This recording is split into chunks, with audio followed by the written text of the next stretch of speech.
কি ব্যাপার, আজ অফিসে এত হাঙ্গামা কেন? দেব সেই ছেলেটি যে রিউনিয়ন পার্টিতে নন্দিনীকে কুপ্রস্তাব দিয়েছিল, আর দীনেশ ছিল দেবের কাকা, যে কথা শিবাই জানত না। দেবের অবস্থা দেখে দীনেশ জিজ্ঞেস করল, তোর মাথায় চোট লাগলো কি করে? কি হয়েছে? দেব জানত তার কাকা এই প্রশ্ন অবশ্যই করবে। সে একটু অভিনয় করে বলল, কিছু না কাকা, গত রাতে রিউনিয়ন পার্টিতে একটু ঝগড়া হয়েছিল। এ কথা শুনে দীনেশের মেজাজ বদলে গেল। সে গর্জে উঠে বলল, কি? কে করেছে এটা? নাম বল তার। ইন্দোর শহরে কার এত সাহস হলো যে তোর গায়ে হাত তোলে?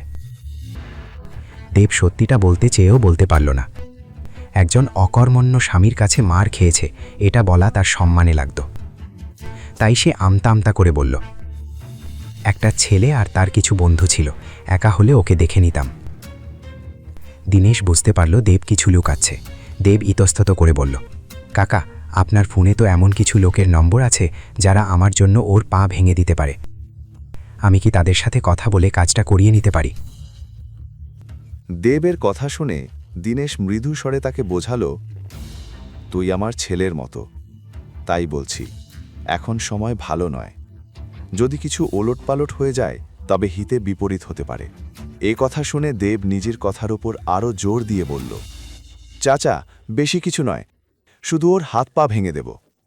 চাচা, প্লিজ। দীনেশ এবার আর মানা করতে পারল না।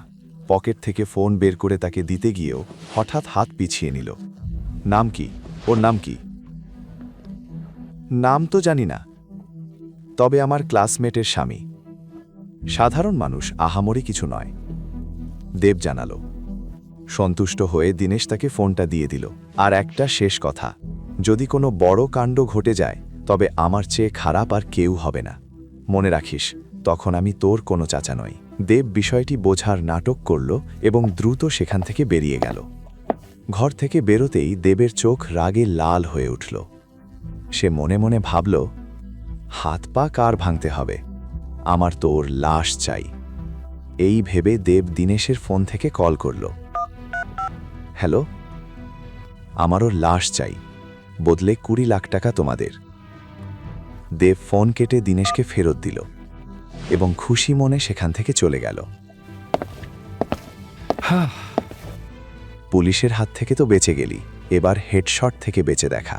ও জানতও না ও কার সাথে পাল্লা দিচ্ছে। নিজের কর্মফল সম্পর্কে অজ্ঞাত দেব হাসি মুখে সেখান থেকে বিদায় নিল। অন্যদিকে অনেক দূরে গোয়ালিয়রের রাজপ্রাসাদে হঠাৎ কাঠের পুরনো দরজাগুলো জোরে জোরে কাঁপতে লাগল, আর সেখানকার নির্জন করিডরে কারো আগমনের শব্দ অনুভূত হতে লাগল। আজ পূর্ণিমার রাত ছিল। আকাশের গোল চাঁদ রাজপ্রাসাদের ওপর তার জ্যোৎস্না ছড়িয়ে দিচ্ছিল। দেয়ালের ফাটল দিয়ে হাওয়া শীষের মতো শব্দ করে বয়ে যাচ্ছিল এবং দূর থেকে নেকড়েদের কান্নার ভয়ঙ্কর আওয়াজ আসছিল। সেখানকার 2 কেয়ারটেকার, ভোলা আর কিষান, হাতে লণ্ঠন নিয়ে কাঁপতে কাঁপতে দাঁড়িয়েছিল। সেই ভয়াবহ পরিবেশ অনুভব করে ভোলা তোতলাতে তোতলাতে বলল, বিপদ, আজ আবার সেই রাত এসেছে।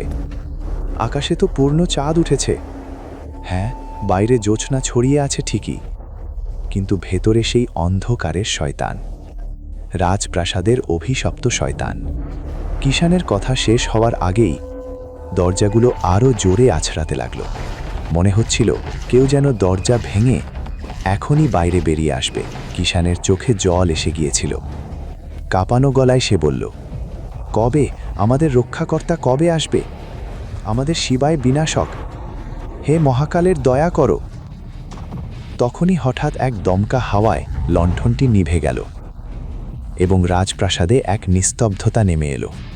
ওদিকে শিবায় এই মুহূর্তে ইন্দোরের বিজয়নগরের একটি 5 স্টার হোটেলে চেক ইন করছিল। হঠাৎ তার মনে হলো কেউ যেন তাকে ডাকছে। শিবায় ঘাবড়ে গেল, কিন্তু পরক্ষণেই ভাবল হয়তো মনের ভ্রম। সে বিষয়টি এড়িয়ে ভেতরে চলে গেল। এই মুহূর্তে শিবায়ের মনে অনেক প্রশ্ন ছিল। যদি নন্দিনী সেই মেয়েটিই হয় তাহলে?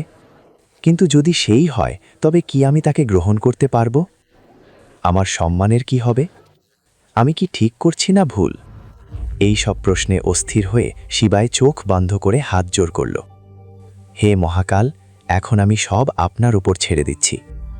চোখ খুলে সে বলল, কাল কোর্টে দেখা হবে। নন্দিনী বাজাজের সাথে শিবায়ের সম্পর্ক কি ছিল? গোয়ালিয়রের রাজপ্রাসাদের সাথে তার যোগসূত্র কি? ওই বন্ধ দরজার পেছনে আসলে কি ছিল? গোয়ালিয়রের রাজপ্রাসাদের রাজগুরুর সাথেই বা শিবায়ের কি সম্পর্ক? একজন মানুষের এতগুলো পরিচয়। কে এই শিবায় মাহেশ্বরী? আর এই হেডশট আসলে কে, যে শিবায়ের জীবনে মৃত্যুর তাণ্ডব চালাতে যাচ্ছিল? বাকি গল্প জানতে দেখুন পরের এপিসোড শুধুমাত্র পকেট এফএম-এর ইউটিউব চ্যানেলে। আর শিবাই এক বিনাশাকের সব এপিসোড শুনতে পকেট এফএম অ্যাপ ডাউনলোড করুন এবং বর্ণনায় দেওয়া লিঙ্কে ক্লিক করুন।